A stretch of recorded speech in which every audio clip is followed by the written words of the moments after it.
Sudah menjadi hal yang maklum bahwa Ramadan adalah bulan yang mulia, bulan penuh berkah, bulannya orang berpuasa, bulannya orang beribadah. Namun tahukah Anda apa saja peristiwa besar dalam sejarah hidup Nabi Muhammad SAW yang terjadi di bulan Ramadan? Inilah 3 peristiwa besar yang terjadi di bulan Ramadan yang terjadi di zaman Rasulullah SAW.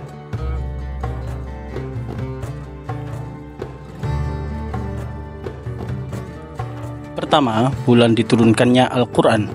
Saat Nabi mencapai usia 40 tahun, Allah mengutusnya untuk alam semesta, mengeluarkan mereka dari sesatnya kebodohan menuju terangnya pengetahuan. Tepatnya pada tanggal 17 Ramadan, 13 tahun sebelum Hijriah, Nabi menerima wahyu pertama.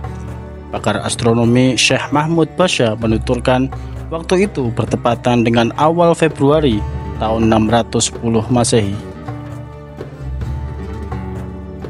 Mendekati masa-masa turunnya wahyu pertama, Nabi sangat sering berkholwat di Gua Hira, menjauh dari manusia dan beribadah khusyuk di sana selama beberapa hari. Terkadang 10 hari, terkadang lebih dari 1 bulan. Ritual ibadah Nabi di Gua Hira mengikuti tata cara yang dipakai kakeknya, yaitu Nabi Ibrahim alaihissalam. Di tengah-tengah peribadatannya di Gua Hira, Nabi didatangi sosok yang tak pernah dikenalnya. "Bergembiralah, wahai Muhammad, aku Jibril, dan engkau adalah utusan Allah untuk umat ini," tutur sosok malaikat itu. Kemudian Jibril menyuruh Nabi membaca. Nabi menjawab tidak bisa. Perintah itu sampai diulang 3 kali oleh Jibril. Jawaban Nabi sama, "Ma'ana biqari'in." Aku tidak bisa membaca.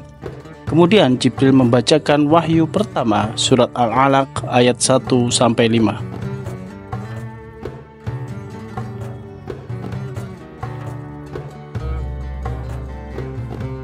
Kedua, yaitu Perang Badar.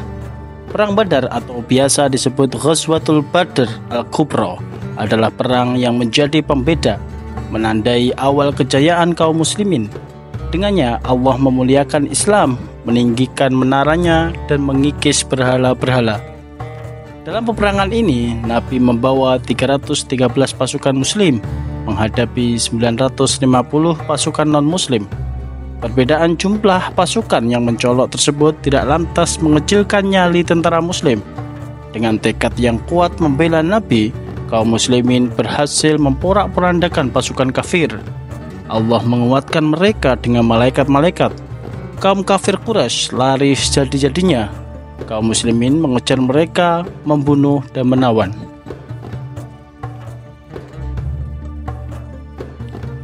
Dari pasukan muslim gugur 14 orang syahid, dan pasukan kafir yang terbunuh dan tertawan masing-masing 70 orang. Di antara yang terbunuh adalah Abu Jahal. Selepas perang, Nabi memerintahkan untuk mengebumikan muslim yang gugur. Demikian pula memakamkan kafir yang terbunuh. Beliau kembali ke Madinah disambut senandung dan indah oleh pemuda-pemuda Madinah. "Telah datang sang purnama kepada kami dari Bukit Thaniyatul Wada. Wajib bagi kita bersyukur selagi orang berdoa senantiasa memanjatkan doa. Duhai Rasul kami, engkau datang dengan membawa ketaatan." Peristiwa Perang Badar terjadi pada hari Jumat 17 Ramadan tahun 2 Hijriah bertepatan dengan 13 Maret 624 Masehi.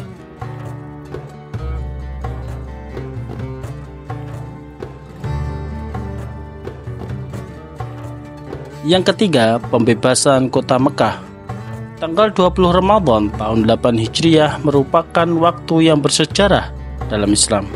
Di tanggal tersebut, Rasulullah dan para sahabatnya berhasil menaklukkan kota Mekah dalam sebuah perangan yang disebut dengan Perang Fathul Mekah atau penaklukan kota Mekah. Peperangan tersebut dipicu oleh perlakuan orang Quraisy yang merusak satu perjanjian dari beberapa perjanjian Hudaybiyah. Orang Quraisy bersekongkol dengan kabilah lainnya untuk memerangi orang-orang yang berdamai dengan Rasul. Dalam pertempuran itu, Nabi mengerahkan 10.000 pasukan muslim.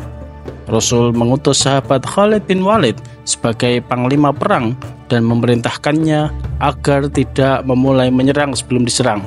Bersama mereka, Nabi berperang dalam keadaan berpuasa, kemudian berbuka di tengah jalan karena mengalami keberatan atau masyaqqah.